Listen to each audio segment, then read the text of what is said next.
How's it going, people? Welcome back to the channel and welcome back to another edition of AFTV Reacts. Josh Kroenke and Vinai Venkatesham have recently spoken to the fans forum as they do throughout the season.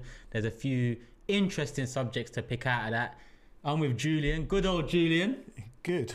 Good, yeah? Yeah. Good no. Yeah, good no. Yeah. Listen, Julian. Old yes. First and foremost, you know what I want to start with? People have been waiting for us to be on a video together for a little while because of our differences in opinion on the future subjects, maybe, of Arsenal Football Club. Okay. I guess that will round it all off into one. Okay, I suppose that started when what was that? Was it Brighton, wasn't it, last season? It was quite an early interview for me, and, yeah. And you came in. I thought, oops. No, but listen, it's interesting to have someone here who is on the other side of that fence or the other side of the coin, because that's where the best debates come from. You need to understand each other's perspectives, and it's good for the viewers out there to listen to each other's perspectives on the matter. And there's also a lot we agree on as well. Yeah, there is. Yeah. There actually is. But how are you feeling at this moment in time? After the loss to Southampton, I remember you was one of very few across not just the UK, but across the world that predicted Arsenal to win the next 3 games. Was that really a prediction, or was that closing your eyes and hoping for the best? A bit of both, if I'm going to be totally honest. Fair. As a fan, that's what you got to do sometimes. For me personally, if I go to the games, I've got to have belief. I can't go there. That's where we're opposite. I know that you kind of look at it of we're going to lose, so if you win, it's a bonus. You kind of set the expectations lower to then be pleasantly surprised. I've had to. Yeah, and that's how you deal with it. Yeah. And we deal with it in different ways. And I go to the games and I want to enjoy it. I want to believe that they're going to win, because if I go into something believing that I'm going to do badly, and I feel that much association with Arsenal that they're going to do badly, I won't enjoy it from the get-go. So if I go to the games and have total belief, then even if they lose, at least during that time before they lose, I've actually enjoyed the moment. Yeah, now we got one comment here from Dave saying, big up AFTV for getting a realist on like Julian. Realist? Yeah, listen. First time I've been accused of that. I know Dave ain't too fond of me, but I big up Dave for the super chat. And obviously, and people are saying Turkish and Julian are like Jekyll and Hyde. Oh, which was the bad one? Which was the good one? I don't even remember. No, I don't either. I don't mind being the bad one. It's cool. Okay, well, it's I want to be the bad one as well. Oh, is it? You can be the bad guy. No worries. It's a change for me to be the good guy, so I'll take that. But they have spoken recently, Josh Kroenke and Vinai, off the back of that Super League. They've, made a point of bringing this fans forum together, not only with match going fans, match going fans and other fan groups within the club, outside of the UK. And I'm not sure of the frequency of these forums. I think it's twice a year he committed to. It doesn't sound like enough to me, but at least it's something. I mean, 2 is better than none, isn't it? 100%. Looking at the positives. 100%. Yeah, 100%. And let me pick out what Josh says first and foremost, because it is quite a positive fans forum overall. There was a bit about the Socios fan token and the Visit Rwanda partnership that led to what was told to be an interesting debate, a quite fiery debate, because of people's beliefs that they're not really the partnerships we want to be going down. Do you understand the reasons behind that? Yeah, no, totally. I mean, for me, football clubs have been doing sponsorship deals with organisations that potentially they shouldn't be from a moral perspective for many years. Yeah. You only got to look at the amount of alcohol sponsorship that was brought about, and also more recently the betting companies. Yeah. There's obviously a big change coming with them as well. Yeah, there is a big change. And is this social? I don't know much about it, but to me, it's another bet, isn't it? Just in a different guise. Yeah, they've just opened up a number of fan tokens now, and the original holders of the tokens are saying you're diluting it by opening more. And I understand that, and I think the comeback was that these tokens are more from the fans that don't live in and around the stadium in the UK, and it's more for the overseas fans, which I don't really understand. I haven't delved much into it because, as you know, in terms of Arsenal Football Club over the recent years, take out this year in particular, over recent years, I felt disconnected. So anything this club throws at us, throws at me, I tend to steer away from it. I'm not really interested, because I don't believe that the fans or success are the goals for the ownership. But this season has been a welcome change to the stadium, fans' atmosphere, a bit of belief in there, a squad that we feel connected with. So there has been, a few welcome changes across this season. Yeah, massively so for me. Yeah, and just the fact of being there. I mean, after a couple of years of not being able to go to football, the enthusiasm now I have for it, again, it's like I'm a little child. Yeah. Going to Arsenal for the first time in 1976 and sort of... Was that your first game, 76? Yeah, 76. In fact, my first ever game was against Liverpool. In 76, my dad took me. We didn't have tickets. He refused to take me into the terraces, and we stood outside negotiating with Stan Flashman for 45 minutes, couldn't come to a deal. So my dad took me home. Okay. So my first experience of going to football was standing outside. Was getting turned away. Yeah, it's getting turned away and not let in, which I've always thought. They always say that some of your childhood experiences have an effect on your life. So to be denied entry to somewhere, I've probably always, after that, needed to be in. Now Julian walks to the stadium with his ticket out in front of him like this. I'm always checking it. Just make sure it hasn't fallen out of my pocket. Yeah, listen, you need to keep hold of that, because the way they've been talking about season tickets and going to games in this fans forum, there's a lot of changes coming into play. Yep. Not only season tickets, but obviously away scheme as well, and so on. I think they're trying to make it fairer across the board, I believe. Yeah, there are some changes. I mean, on the away tickets, I'm say fortunate, but over the years I've been to the games, so I've built up the points. But I totally understand that friends of mine say, well, how do I get to go to games? Very difficult, because you don't have any points. Then how are you going to get points? And there's very few games you can go to that go down to 0 points. And then you need to get at least kind of 15, 20 points, probably 25 for most away games before you can even start to get them. So very, very difficult. Start claiming any sort of reward, it takes a little while. Yeah. Alex, I see your question, Alex. If Kroenke's put in 150 million this summer, will you change your mind about them having ambition? Don't get me, first and foremost, another spend in the region of 150 million, 200 million would be an indication of ambition for sure. But I also look at January, where Arteta said we need to maximise every window, and then we failed to maximise that window, as somewhat of a dampener to the renewed belief that I am seeing with Mikel, I am seeing with the young side. So I'm very hesitant to let the Kroenkes off lightly, and I think after 1, 2, even 3 summers of spending like a big club should do, I don't think we can let them off the hook yet, because we allowed them a good 10, 15 years to do what they did before really turning up the pressure recently on them. What do you make of them? Before we actually get into Josh and Vinai's comments, do you believe they've changed? I think something you said, 10, 15 years, it depends on what standing point you take. I'm assuming you're taking it from 2007 when they started yes, they took a majority stakehold in 2007, but for me, they didn't have 100% ownership until 2018, and that's where I start to hold them 100% responsible. Before then, through a fault of their own as well, because they went into something, it was a very fractious situation of board members, and I think they had to get 100% ownership before we could really see what they're about. And since 2018, yes, I have been happy with what they were doing. The European Super League was unfortunate. I thought the PR side of it was absolutely terrible, but the fundamental principle behind it, other than the fact that there was no relegation or promotion, I was kind of supportive of it, not because from a football perspective, but from an Arsenal perspective.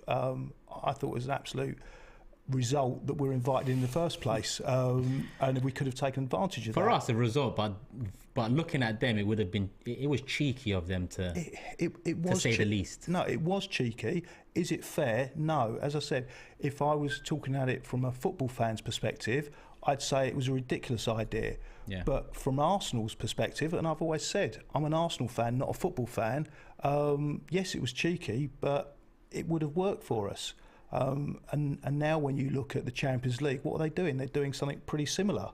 Yeah. It was only because UEFA kind of flexed their muscles and managed to scupper it and got the fans on side. To me, UEFA is one of the most corrupt organisations, only behind FIFA. I'm actually with you on that. With the Super League, I always said the idea of a European league that incorporates teams from all over, I think is a good idea. It's just, you know, not allowing relegation for the founders and so on. That stunk of, you know, entitlement, to say the least.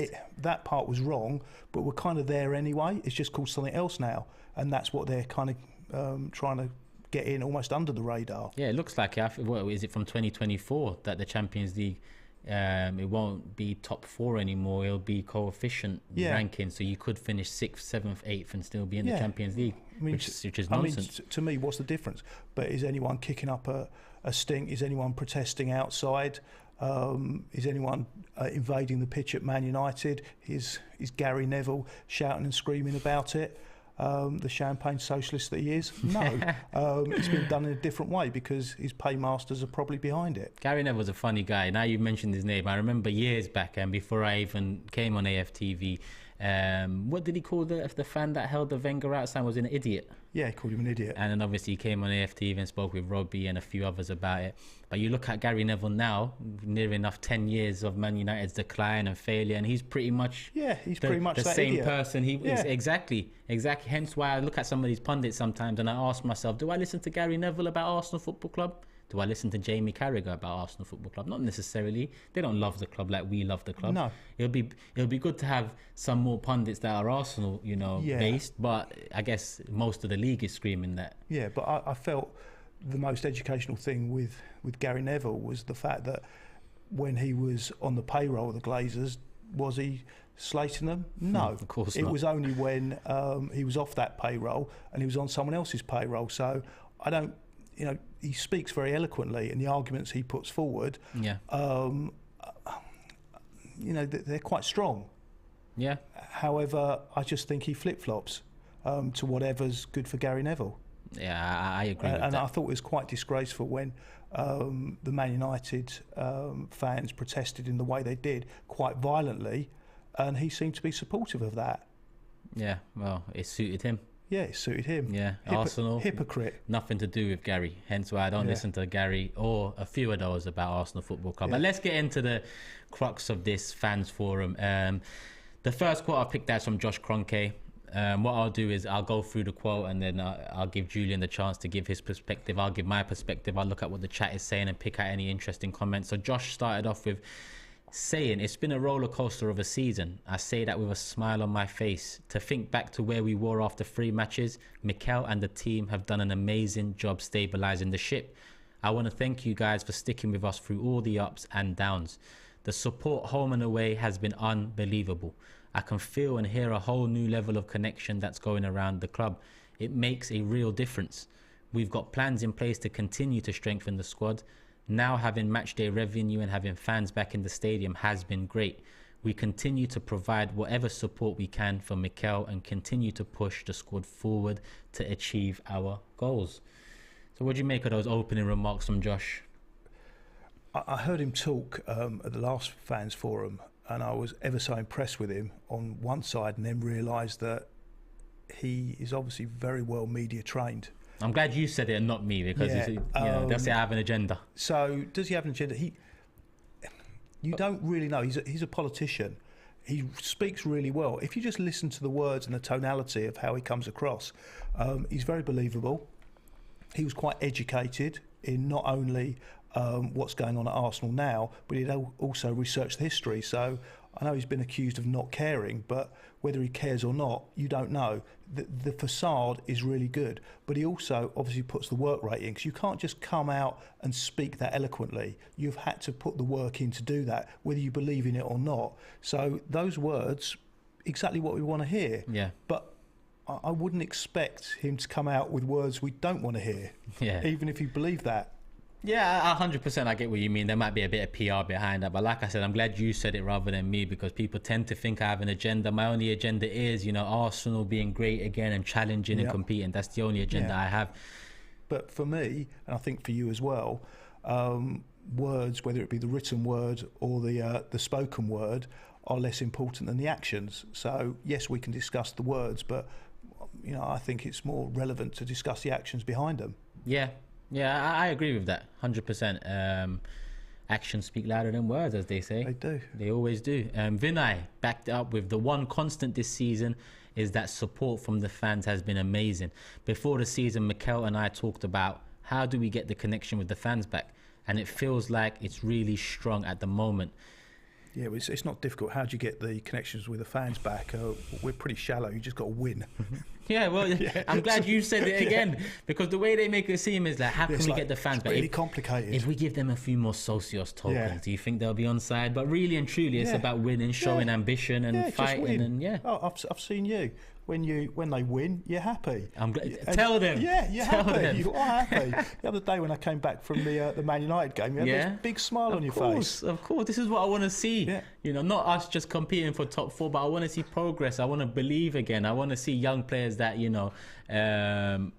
add experience and help them develop and kick on.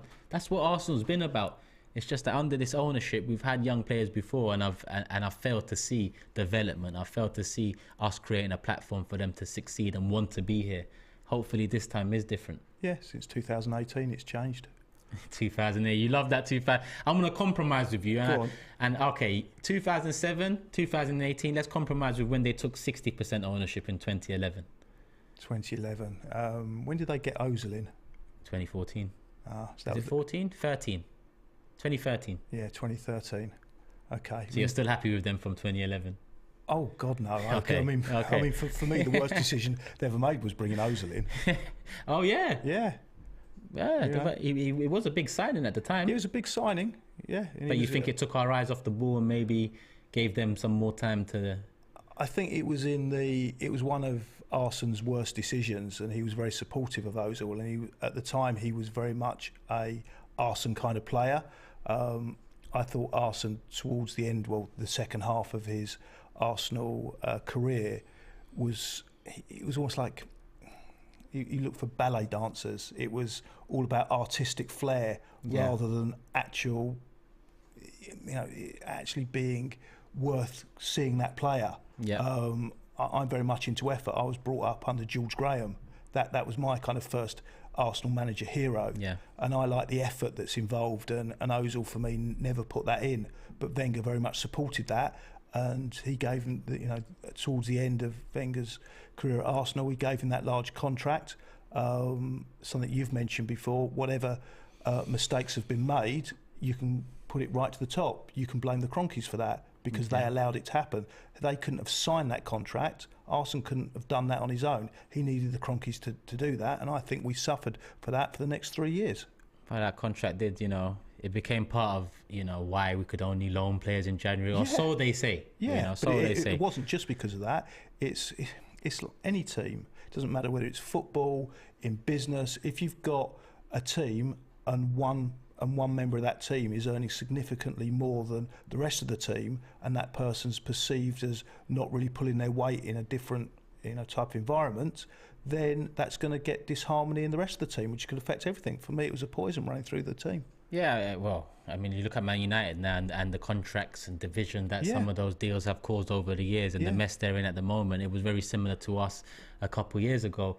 We're not over that hump completely, because when you let a club the size of Arsenal or Man United decline for the amount of years that they've been let to decline, bringing us back up is a very difficult job. Yeah. And fans say this to me and say, you have to be a bit lenient with Arteta because it is a very difficult job, and I understand that. But at the same time, I'm not lenient on the Kroenkes, and that's the balance that I struggle with. I think I find that balance, but I think that's the balance that a lot of us struggle with. Believing in the young team, in the young manager, believing in the development that we've seen at points this season, but at the same time knowing that the ownership have misled us in the past. The ownership have let us down in the past. The ownership haven't built upon top 4 in the past. So there is a balance there, Julian. Yeah, or they could have been misled by the people that were below them. They came into English football not knowing anything about English football. They put a lot of faith in Arsenal. I look back at Arsenal's reign in the last half, and I'm still undecided whether he did a good job or not, because we knocked him for only getting top four. We didn't seem to have ambition. We were selling a lot of players. It's something we discussed off air about the reasons why. The stadium compared with what's happened with Spurs, but it was very different environments back in 2007 when they moved from Highbury. Unfortunately, the funds were supposed to come in from the sale of flats. And in 2007 we had a property crash. A lot crashed in 2007, but a lot of crash, whereas Levy managed to take advantage of very, very low interest rates, and to be fair to him, he got a very good fixed rate, low interest deal. So their particular transfer policy isn't necessarily going to be hampered in the same way as ours. That wasn't to say Levy's a better businessman than the Kroenkes. It's more to do with the environment they found themselves at the time. Maybe he was more hands-on. He's definitely more hands-on. Definitely, But what, and this is I think a valid criticism, is they delegated. Mm-hmm. They've got a very much hands-off approach. They've got a lot of different businesses. They delegate to people that they think can lead their businesses, clubs, the way they want it done, and they probably put their faith in the wrong people, which, again, you've got to say is their fault. Yeah.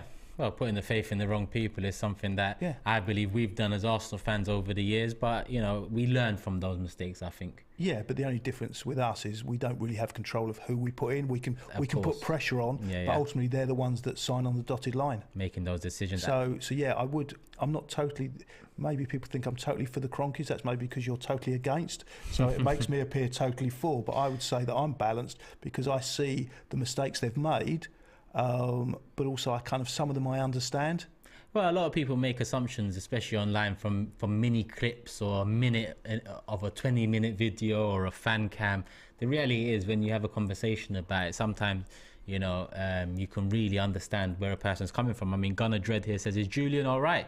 Coming with some sense today, but don't let me chat too soon. So obviously Gunnar Dread's someone that's possibly seen a couple of your comments, segments, sound bites, and made an assumption off of your beliefs. But having talked to you off camera, I know that you're not for the Kroenkes. I know that you're looking at it from a business perspective, and Alex said business is business. You don't raise the price of something you want to buy outright, and that's pretty much what you're alluding to, from the majority to full ownership.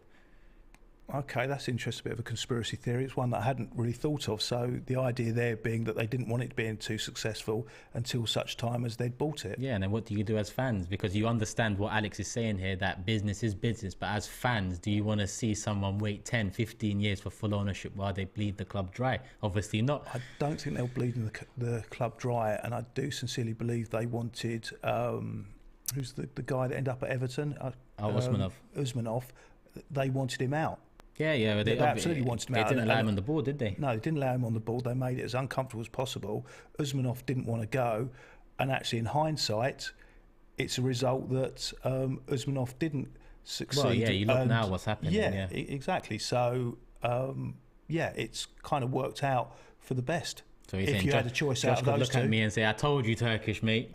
I told you. But listen, in hindsight, of course, when you look back and you look at what's happening now, we could have been part of the mess Chelsea are in, and other clubs. And hopefully that mess will just accelerate. And I look forward to look forward to the end of Chelsea. I look forward to the electric fence going back up and the car park around the perimeter of the pitch, and them having about 2.5 fans in the just like the old days. Just like the old days.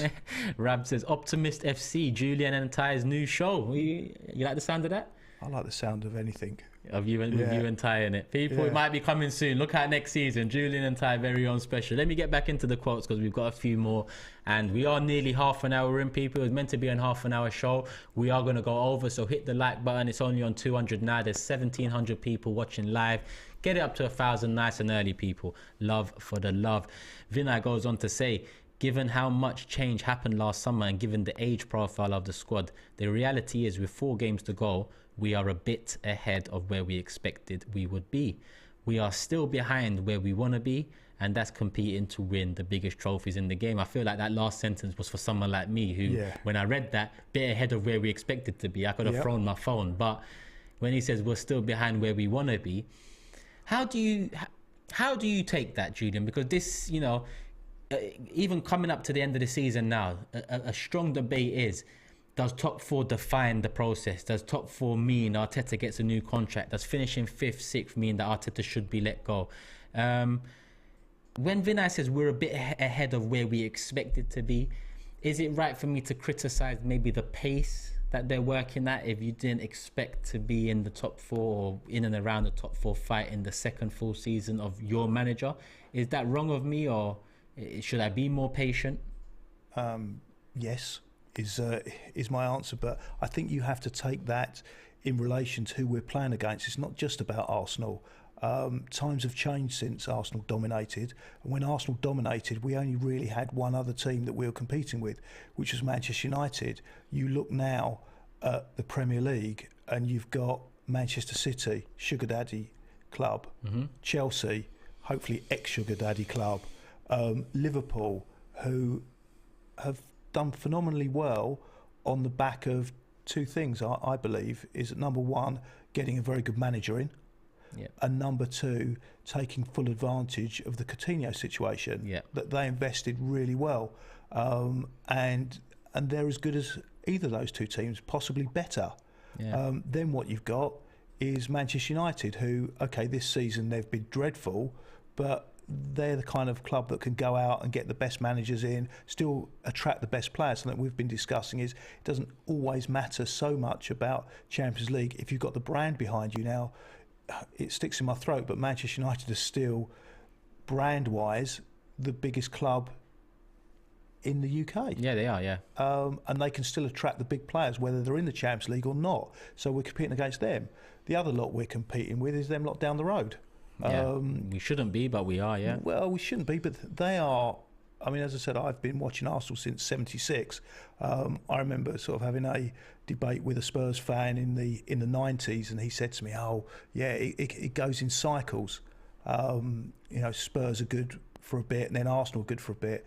Well, if this is as good as they're going to get, I can live with that cycle because they've still not won anything, and they might have a lovely new stadium, but they've still got a very empty trophy room, and long may that continue. Long may that continue. I agree with those words there. DW with an interesting comment. Top four is a saving grace for the ownership, a testament to Arteta, and an opportunity for the fans to see if there is a true desire to build Arsenal back where it should be. I say interesting comment because it sounds like a sentence or a comment I would have written myself.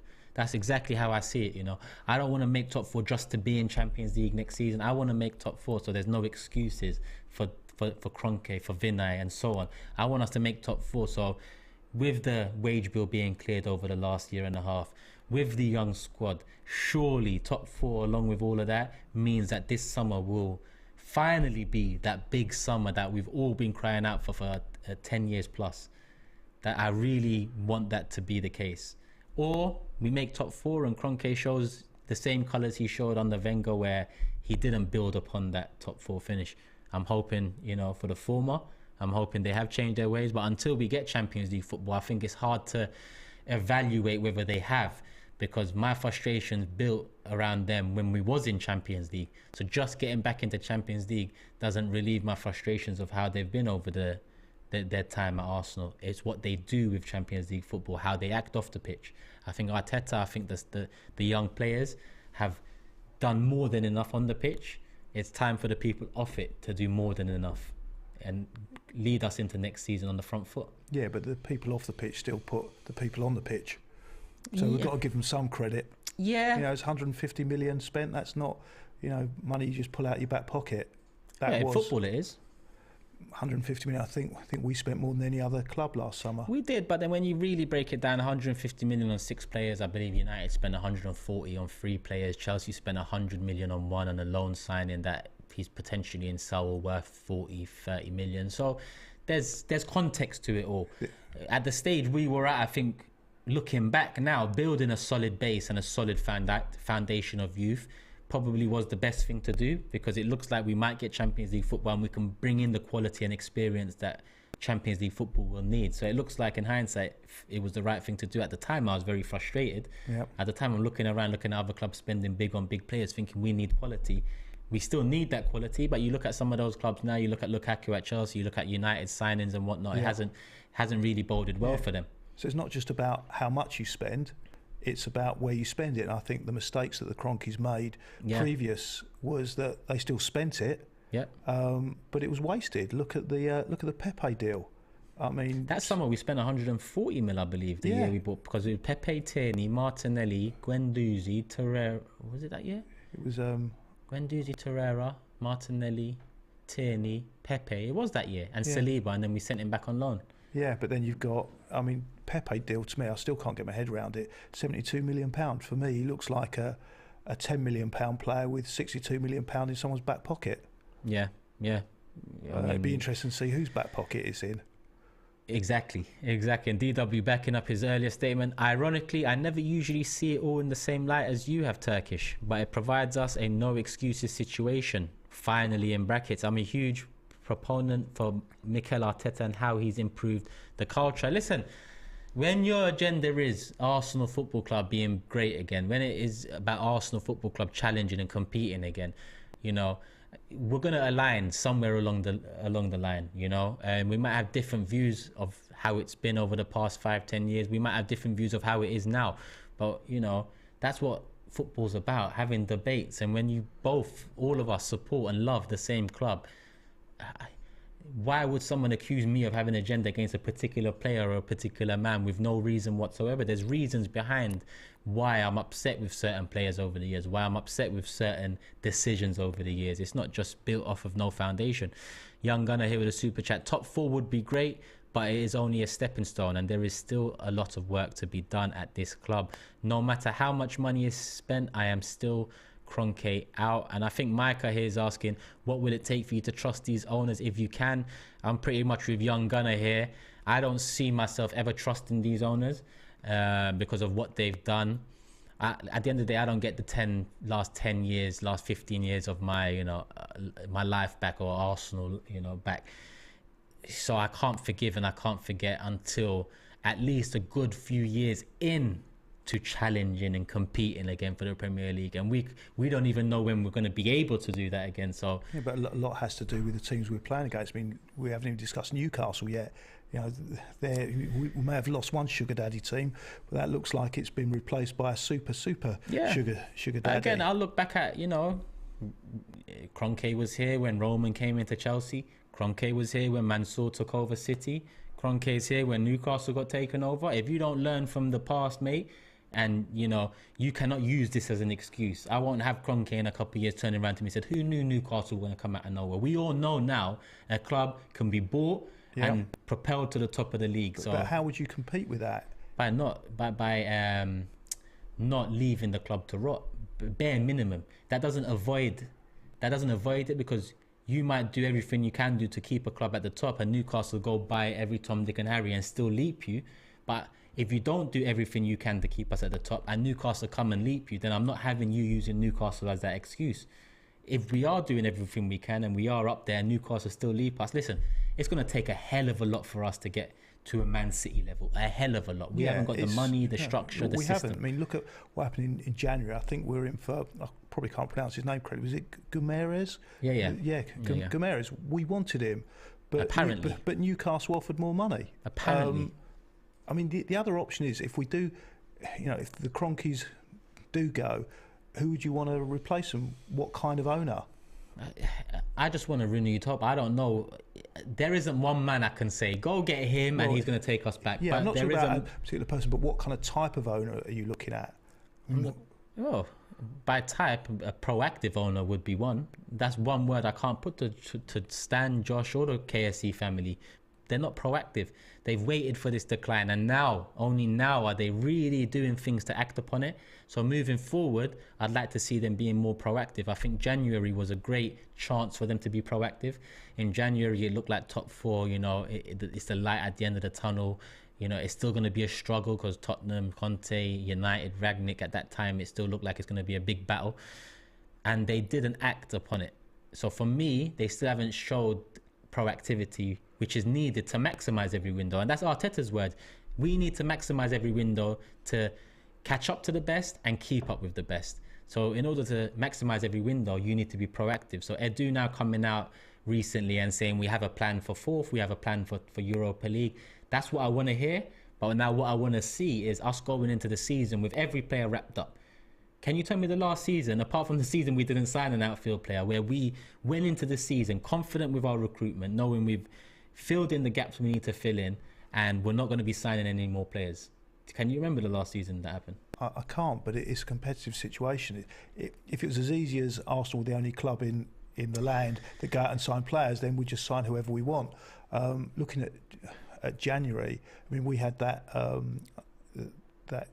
show where we talked about the transfer window, and I gave it a 5. The reason I gave it a 5 because I thought they did really well getting the players out, because the transfer window is about ins and outs. It is, 100%. And the other side of it is, did we really want to bring in a player that we didn't particularly want just for short term? People were talking about, oh look, we're really light in January. We got Partey and a few others off at the African Nations Cup. We had a few injuries. Why would we spend, from a commercial point of view and even a footballing point of view, why would you bring a player in just to fill a gap for 1 month? Yeah. You know, you've got to get, the reality is you can't bring these guys in on a 1 month contract.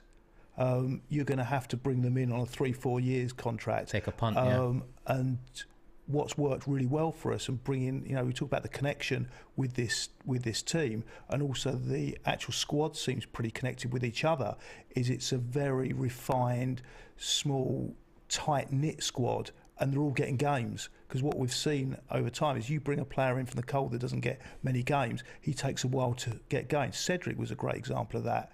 He looked pretty garbage when he first came into the team, but he's looking quite decent now. Yeah. Confidence gives players so much more in their performance. Same with Nketiah. Give Nketiah a run, he looks like a different type of player. Yeah, no, I agree with that. That's why I look at this summer as being so key as well, because if we make Champions League, if we get that money and we have the board and ownership fully on board in this process and believing in it, it'll be interesting to see how Mikel copes with the big names, the big contracts and the quality that we need. Because so far, I don't think it's a stick to knock him with, but it's a question mark around, you know, Ozil, Oba. That's the 2 big names you've had to deal with, and they both, you know, left the club. I thought we dealt with them really well, got rid of them. Well, yeah, I guess you can look at it like that, but at the same time, there's a question mark on how he'd be able to manage big names and big contracts, you know, moving forward. Because those 2, they was at the back end of their Arsenal careers, and their form kind of led to that. But what about the next big name that comes in, or the next 3 big names that come in? But then the Arsenal teams that I've seen being successful, yes, there were big names in there, but the legends were made at Arsenal. Yeah. You think of Bergkamp, he came in, Henry. All right, they were good players, but their careers, their names were made at Arsenal. We made them big players. I don't particularly want to see big players coming for the sake of it. That's like Real Madrid, Galacticos, Man United bringing in massive big names. It sells shirts. I don't care about how many shirts get sold. I want to see a great team, not individual great players. Yeah, but I guess there's a compromise to that. I just want to see the team win. Yeah, of course. Yeah, whether you buy great players to make it happen or not, I think you need great players to be able to win the major honours. Whether you mould them, you create them from your academy, or you buy them. You know, I don't think we can just look at one example in Man United and say, look at what's happened to them, because you could use an example with Liverpool, let's say, and some of their signings over the years, 40, 50 mil here and there. Yes, and, you know. It's big money. Yeah. I mean, I look back, it was some years ago, with Newcastle, Man United going for the league, and Newcastle bought in Tino Asprilla, who at the time was probably the most exciting forward in Europe. And what happened? They capitulated because of the fact that he didn't fit into the team. It's all about players that fit into the team, not necessarily superstars, but players that will fit and make that team into superstars.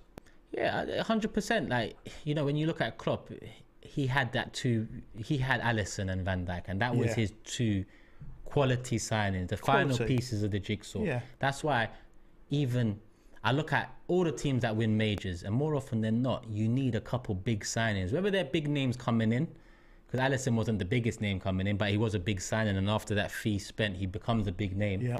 I think you do need to spend big and bring in a certain level of quality to be able to compete. Yeah, at the that's very what top. I'm looking for. I'm looking for quality, not necessarily the biggest names towards the end of their careers that have already made it. You don't really have the hunger. 100%. That's why I was, you know, Willian, Czech, Luiz. It's just, And not only at the tail end of their career, they've done it down the road. Yeah, You think they care about coming here to do it? No, they're on their last big payday. You know what, one thing I'm happy with is Julian came in the door one summer, he went out that same door the summer after. Arsenal, over the last 10-15 years, we've held on to Deadwood so long that it's caused us an even bigger mess than it needed to. With Julian, we saw it's not working, and we sent him back straight away, and that's the way to do it. London Nomad says, we also need to be more decisive as a club and not the entire Vlahovic saga repeat itself. If a player sits on the fence, we move on. I agree with that. And Shress says, Turkish, I missed the start. What did the owner say? Shress, my guy, we're nearly wrapping up, so you're going to have to rewind the vid shortly to see. We haven't gone through everything that the owners have said. In fact, Peter Host on Twitter, I believe he's part of the Arsenal Denmark supporters group. I believe he was there at the fans forum. That's where I'm getting my quotes from. Peter Host, Hoest. You can go there, as well as some other Twitter accounts. I think Darren Arsenal, Red Action. These Twitter accounts have taken the minutes for that meeting. Where are we? I felt bad we chased Vinai out. He made a kick-ass team with Premier League rejects. He was made fun of too for the English. And the media have got a part to play for that too, you know, in terms of poking fun at the way he spoke. But yeah, you look at his performance in the Champions League and Europa League for Villarreal, and you can look at it and say, shit, maybe we should have kept him. But then you look at Villarreal's league position and the size of club Villarreal are in comparison to Arsenal, and that throws that into doubt. So, you know, we can't just look over there and think that... It doesn't really matter what he's done for Villarreal. If you remember those, you know, since the end of the first season, where he threw it away, absolutely threw away that top Brighton four. Palace. Brighton and Palace. And then the Europa League final, and then things didn't get any better. And by the time he left, I think it was around November time, there was no coming back from him. It doesn't matter the reasons. Yeah. They were just so poor that even someone like myself that doesn't like seeing people sacked will always try and support them. It was time to go. Yeah, fair enough. I just want to wrap up what Vinai said. He said, that's our focus this summer. How can we strengthen the squad? How can we get closer to competing? We are confident that we are on the right path. So everything we've said here, he pretty much rounds it off with that. You know, we need to strengthen. We need to, you know, continue moving forward. He's saying the right things. Yeah, of course. Yeah. Like they always do. They do. Always say the right things. But like you said, it's time to do the right things. Yeah, but I just feel that the last few seasons, they have been doing the right things. Yeah. Well, not few. I say last summer they done the right thing. January, I'm dubious about. This summer, let's see. Couple more just to whiz through, not necessarily quotes, but you know, more so subjects that came out of it. Another big objective has been to strengthen the relationship with ex-players. On that, Bergkamp and Henry recently at the Emirates. I believe the 70-71 team will be at the Emirates against Leeds as well. Yeah. Do you take anything from that? I mean, Henry and Bergkamp were part of Daniel Ek's bid. I mentioned it on a supporters club. Supporters club are done with Chris Hudson, Shoroy and Jordan. That'll be out sometime this week, so look out for that. But it's something I mentioned to them as well. Do you take anything from it? I just think it's a good way to show respect to players that have done it for us. And also, I always think history's interesting, and hopefully history's interesting for other supporters to look back on teams. I mean, for me personally, I was born in 71, so I don't remember that team. My dad tells me about it. I've read about it. I'd find it quite interesting to see these players in the flesh in front of me. Yeah. You know, my time was the sort of late 80s, 90s. I'm always thrilled. I've had the pleasure of meeting some of those players from the 80s. I even got kind of friendly with some of them. And, you know, it's just fabulous for me. Yeah, it's mad. Yeah, it is mad. It's mad. Another thing they mentioned, safe standing. Something that you'd remember from your early days. Well, I remember unsafe standing. Yeah, I remember you've told me a little story about that. How is the wrist? Yeah, the wrist still hurts after all those years. I was in a crush. Arsenal played Watford in an FA Cup game. I think it was 87. And I was against the crush barriers on the North Bank, and I turned round to talk to my friend. The teams came out, the crowd surged forward, and I was stuck there for about 10 minutes screaming. I was led out, I was led round the pitch, taken to the first aid room, which was a little kind of house in the corner of the clock end. And the first aid lady said, "Yeah, you broke your wrist quite badly." you know, would you like to go to hospital? I said, of course I wouldn't. It's an FA Cup quarter final. So you still enjoyed yourself? No, we lost 3-1. Ah, no. And I've had a bad wrist ever since. Oh, well, you're smiling about it. You're smiling. I smile about it, but this idea of safe standing, I'm supportive of. I'm supportive of for two reasons. Number one, because I think it does bring back a different type of atmosphere into the grounds, but also from my experiences of away trips, is I don't want to stand.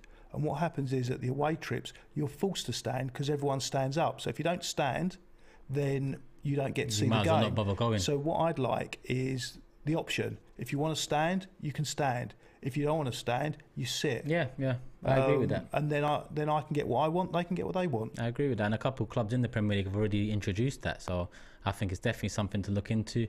In terms of, there was this one last thing, Julian, and I'll just let you give me your opinion on that, and we'll wrap up the show. New home shirt to be launched on the 19th of May, with Arsenal having a clear strategy to convince the supporters to buy direct from Arsenal instead of JD Sports, Sports Direct, etc. What do you make of that? I'd be surprised if that was true, because what they're then doing is roping out one of their biggest distributors of shirts, because I know that those two organisations sell a lot of shirts. So if they have a deliberate policy to rope them out, and if I was running those organisations, I'd say, fine, you want to rope us out, we won't stock your shirts. Yeah. So yes, the margins can go up, but then you're taking the risk. Do you think that it's off the back of maybe reduced shirt sales for this season? Because to me it sounds like something that could have been off the back of this season, less shirts being sold, or do you throw that notion out the window? I just think they're looking at the margins, and they can obviously make a far bigger margin selling direct. And if they want to do that, it is a risky strategy. They'll sell less shirts, make more money. Yeah, well, and it is about money, and the more money we get in, the more we can spend on players. Yeah. Well, we hope so. Yeah, we hope so. So how long have we been live now? We've been live for about 45 minutes. Thank you so much, Julian. It was meant to be a half an hour show. We overran 15 minutes, but it was a good one. Yeah, I enjoyed it. Enjoyed it. People, hope you guys have enjoyed it too. We are going to wrap it up now. A couple of things before we go. Look out for that supporters club. Me, Chris Hudson, Sharoi and Jordan. It was an interesting debate. Is it time to believe again? Make sure you hit the like button on the way out here. Leave us your thoughts in the comment section below as well. Love for the engagement all throughout. Love for the love as always. And yeah, we're out. Tune in tomorrow to some more content. Peace.